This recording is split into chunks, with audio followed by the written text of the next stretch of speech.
Here's a set of worksheets that I got that have 8 different reference photos on the left and a grid on the right. And I got this from It Needs More Contrast on Teacher Pay Teachers. It Needs More Contrast is a shop on Teacher Pay Teachers, and this was relatively inexpensive. I don't think it was I can't remember exactly how much I paid, but I'm kind of cheap. So I ended up taking it and cutting it down to just individual sheets and letting my students choose which one they wanted, and then writing their name on the side. This channel is the Art Project. Thanks for watching. This is going to just be me drawing this one on the left.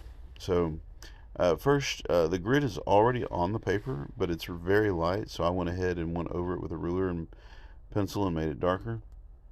And then I started with the top left square, and I copied it into the top left square of the blank grid.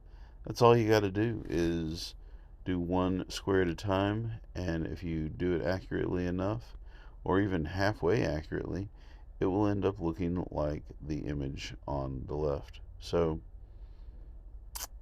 this is a great opportunity to practice shading, to practice hand-eye coordination, to practice your strong eye, and to just train yourself to see and observe and to what is the word I'm looking for? Repeat, not repeat. Can't think of the word. If you can think of the word that I'm trying to think of, put it in the comment down below. Put it in the comments down below. So anyway, I'll leave a link to It Needs Contrast on Teacher Pay Teachers in the description down below.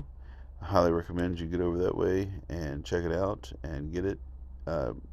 She's got lots of, the person who makes that has lots of great resources, and I really enjoyed this one. My kids enjoyed it, and I'm going to show you some student work at the very end of this video. Again, just draw it one square at a time. You'll notice that I kind of hop back and forth just a little bit.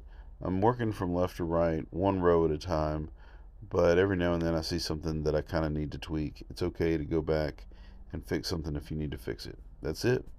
Enjoy.